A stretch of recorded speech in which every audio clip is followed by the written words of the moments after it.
Are you looking to move abroad with visa sponsorship jobs and you do not know where to start?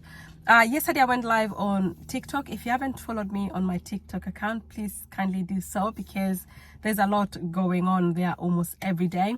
And I had my list here to discuss with you yesterday, but because the conversation was so brilliant, I did not finish giving you the list. So this video today is about giving you 17 paperwork you need to have ready before you apply for any job. Okay, so kindly watch this video to the end. He said to them, "Because of your little faith, for truly I say to you, if you have faith like a grain of a mustard seed, you will say to this mountain, move from here to there, and it will move, and nothing will be impossible for you." This is going to get you ready for your application.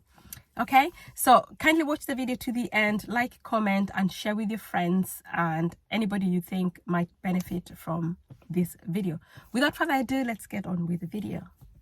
I'm parked somewhere, so I'm not driving, as you can see, so my hands are free, and that's why I don't have a seat belt. So yesterday I was sharing all the documents with my TikTok followers, but I kept getting distracted with comments which I had to respond to, and they were really nice and not what I expected. So thank you so much, guys, for making it a success. Oof, I just had myself. So I'm just gonna share this and just update the video or upload the video the way it is. I'm not even gonna edit it. So I'm just gonna give you all the list I had yesterday. So most of the people on my TikTok always send me a message or comment, "I'm interested." And I've been wondering if you're posting or you're commenting you're interested, have you got a passport to begin with? Because that is what you need to have first. And I come from Kenya, and I know passport processing can take a long time. So I wanted to give you this list so that you can start to prepare now, and in a few months time you're ready to apply for the jobs. Okay, but don't stop watching the YouTube videos. Any I'm posting or any other YouTuber is posting, just use them for research methods. So without further ado, I'm gonna start with list number one. Oh, and if you're new here, my name is Grace, and I post videos about visas and immigration and how you can get jobs with visa sponsorship abroad, anywhere. Okay, so let's get on with list number one. So like I mentioned, I come from Kenya, and I know not most people in Kenya or in Africa or wherever, correct me if I'm wrong, not everybody has got a birth certificate, because I didn't have my birth certificate in a office somewhere waiting for me. When I wanted to apply for my first passport, my mother had to go sort out my birth certificate. So if you do not have a birth certificate, this is number one, birth certificate. And as I said yesterday, some of the jobs I'm posting to go to Canada, people are passing around. It's like a play park. So if you see me looking around, so people who are planning to move abroad with their families, you need to have your own birth certificate, your husband's or wife's birth certificate. If you're planning to bring your children as well, you need to have birth certificate for all your dependents. Okay, so birth certificate is number one, and of course it takes a lot of time sometimes to get it. So if you don't have a birth certificate ready, make sure you find one. Number two, as I mentioned, if you're planning to bring your spouse, if you're married, you bring your partner, you need to have a certified marriage certificate. If it's a traditional wedding, I don't know how you can get it certified, but you need to have a certificate to show that you two are married. And for how long, I don't think how long it matters, but you need to have a marriage certificate.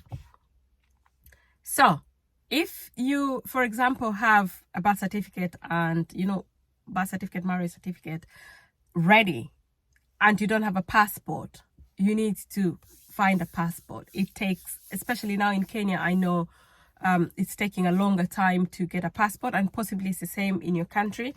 Or if you don't have anybody else to help you, with a passport, it can take a while. So do not send any application to any job if you do not have a valid passport. And it's a valid passport with, I think, 2 pages minimum, like free, that they can stamp your visa. So you need to have a valid passport which has space in it where they can stamp your visa. Okay, so if you don't have that, that is number 3 for you to start looking for. Don't mind my nails, guys. So some of the jobs I've been posting, they do not require you to have any education, you know, any degree, let me say it like that. So you don't have to have a degree to apply for jobs, like for cleaning jobs in Canada, Australia. Some jobs like some care jobs, you don't need to have a degree. And, you know, farm work, you don't need to have a degree, but they expect you to at least be able to speak English and write and read English. And so if you know, for example, I'll give you example with education in Kenya. So you have nursery, primary school, and secondary school. So for example, if you have got a standard 8 primary certificate, make sure you have the original. If you do not have, go and find your headmaster or go back to your school and ask them if they can produce one for you. If you finished your form 4, that is our high school, so make sure you go and ask them for a certificate. If you've done a college degree or college diploma or anything like that, make sure you have all those documents ready. And some of the jobs require you to have some skills. Mostly like nurse jobs, you need to have already done nursing degree, pharmacy degree, or electrician or engineer. You need to have your certificates. Okay, so make sure you have all those documents before you apply for any job. So number 6, some of the jobs also do not require you to have any experience, but some of them do ask for, you know, you cannot just go say you're a nurse and you don't have any experience. If it's a voluntary or non-paid or whatever time you spend, you know, volunteering or working as a nurse, if it was paid or not paid, you must produce that paper to show that you are experienced, you're an experienced nurse on other jobs, you know, electrician or anything like that. So if the jobs you're looking to apply for require you to have any experience, make sure you get those paperwork, you know, from where you have done your paid or unpaid work. You need to go to them and ask them to write you a, you know, headed letter to say that you worked there for this period of time and these were your duties, and you know, anything like that. You need to have that ready before you start to apply. So the other thing is, with most of the jobs, you need to have referees.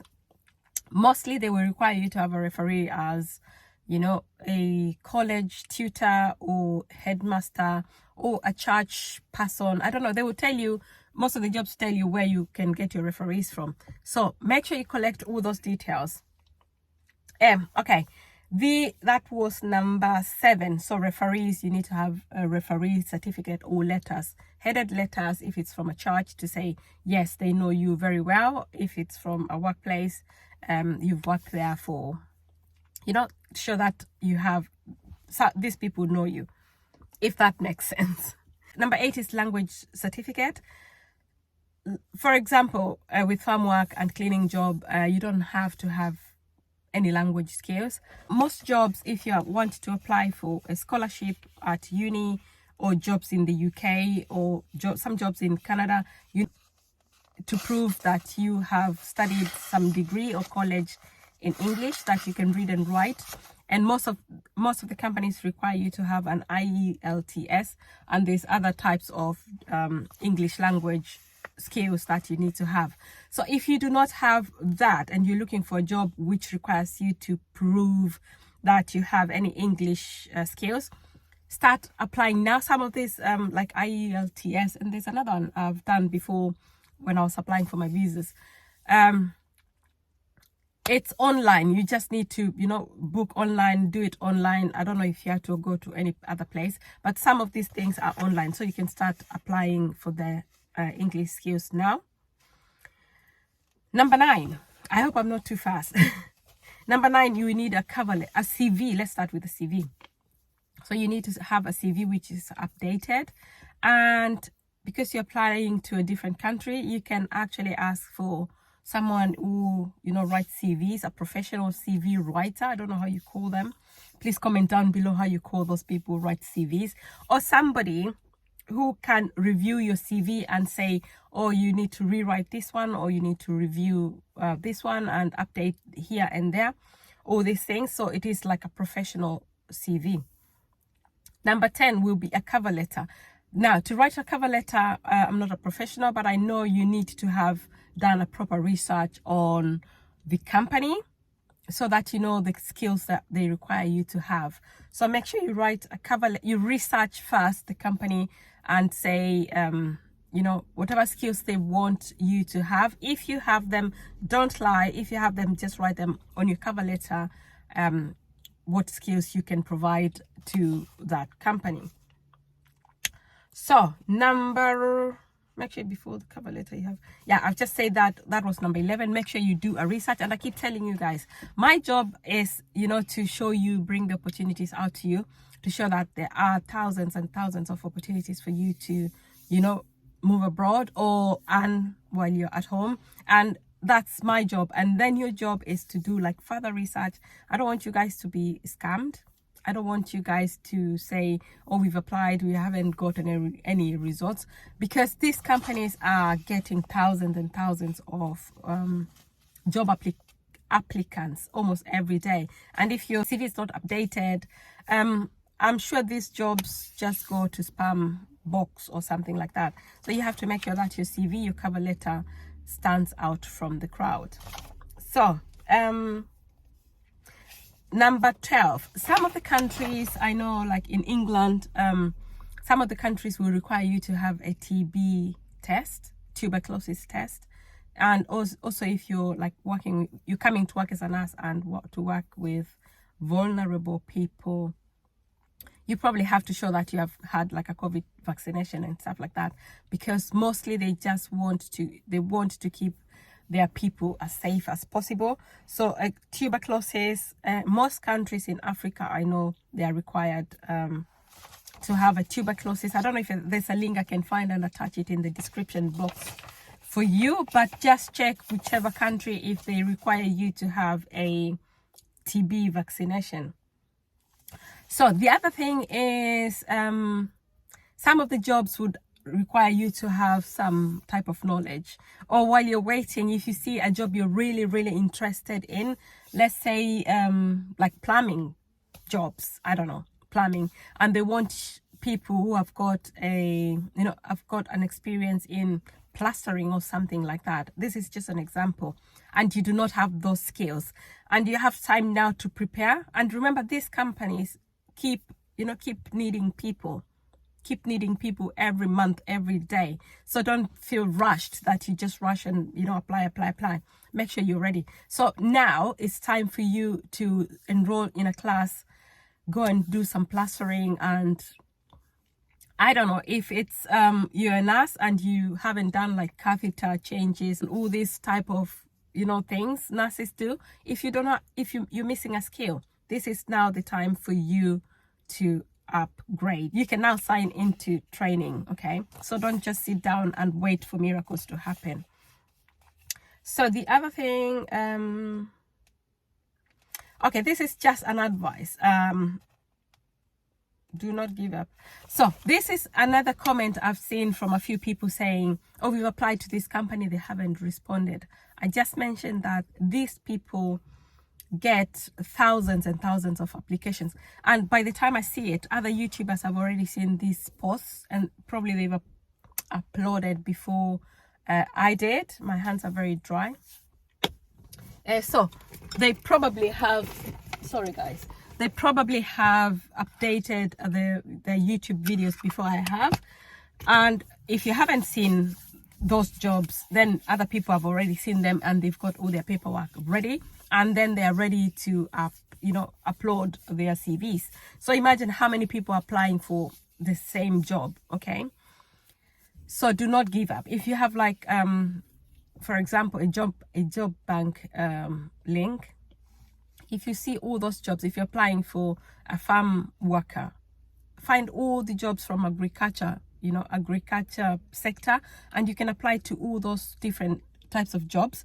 And obviously if you cannot you can choose different companies to apply for, 20, 100, you can apply for 200 jobs if you're ready. Just it's just sending copies of your CV. You know, apply to as many jobs as possible, because the further and the more you apply, the better chances you stand to have one company, you know, call you and say, oh, are you ready for an interview? And again, the research I was talking about is, if you haven't researched the companies and they offer to interview you and ask you, where did you know about us, you haven't even read their values or their ethos.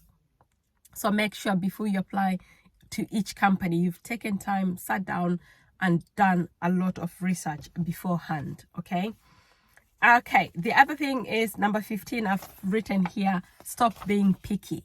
Okay, if you are let's say an engineer or an electrician and you really want to relocate, and you see a job offering you to be, I don't know, the smallest rank in electrician, but it's not your position in your country, and you say, I cannot apply for this job because, you know, I've already done that when I was starting out. That is the wrong mentality, I would say. So if you see the lowest position you can apply to get out, you can do that. And then once you work, you know, a few months, a few years, you can, you know, show your ability to work and you get promoted. Also, if you're looking to work in like a nurse or a carer, or as a nurse, you can come here as a carer, you know, learn your skills, because most of the companies anyway take you to learn, you know, they train you, and you can train and you can upgrade your skills, and later you can become a nurse, specialize with, you know, midwife, or become a doctor if you're willing to do that. So do not be picky. If you're looking for a fruit picking job and you find a farm job, I mean, don't just say, oh, I wanted only to work in the fruit farm. Okay, don't be picky, just apply. Okay, number 17. Number 16 and 17 are almost the same. They say, okay, number 16 says that these companies always are looking for people, because, for example, in Canada, they are looking to employ 180,000 foreigners. Why can you not be part of that? It's Australia, it's Canada. All these countries do require a lot of skilled and unskilled labor from, you know, from foreign countries. So make sure you follow these steps, and other documents probably have not updated, I have not mentioned. And yeah, so if you like a company, go to their website or list down like 10-20 companies you're interested in the UK, in Canada, in Belgium, in Austria, in America. List down those countries list down those companies you're interested in. And what you do is go on their website. Most of the companies have like career section. Just see what careers they offer, or careers they have, or vacancies they have. And you can actually, number 17 is visit their website and call them. So once you have all that paperwork ready and you've done your research, you can send them a CV and a CV, a cover letter, and actually you can call them and ask to speak to, you know, the person who is in charge of employment. And once you call them, you can say that explain to them nice and quickly, and be nice and courteous, and, you know, straight to the point, and say, if they, you know, I don't know how to put it, but tell them that you're qualified and you're looking for a job as whatever they're advertising, and that you've got these skills and you'll be glad to be part of their team. And then you can start your discussions from there. But until you have all the paperwork ready, guys, do not waste their times, because time is money, isn't it? That's what they say. So time is money. Don't waste your time, guys, or don't waste anybody's time. So get yourself ready, and once we finish this, I'm gonna be posting videos about sponsorship. So many people wanted to know yesterday about coming to study here with full scholarships, and I've also got a video on scholarships in Iceland, which I thought that was like a brilliant place to start if you're looking like for a full scholarship. If you haven't watched that video, kindly do so. I'll leave the link down below. And yeah, What else do I want to say today? I just wanted to give you the list of all these documents I wanted to go live on yesterday about, but I couldn't. I think we did up to number 5, and I don't want to keep you guys waiting. This video has gone over 20 minutes. So guys, I hope you watch this video to the end. Let me know if you have a passport or a birth certificate or any other documents you think you need. And yeah, if I know anything else I need to update you, I will. And I hope to see you again soon on TikTok. That was really, really nice. So I hope to see you again on TikTok. If you haven't followed me on TikTok, kindly do so. And my Instagram, if you haven't, kindly do so, because from time to time I post like reel with links on my stories. Yeah, so what is the time now? I'm waiting for my son to come. And yeah, until then guys, I love you all and thank you so much for your support, and I will see you in the next video. Remember to be very kind to yourself, kind to others. God bless, and I'll see you in the next one. Bye for now.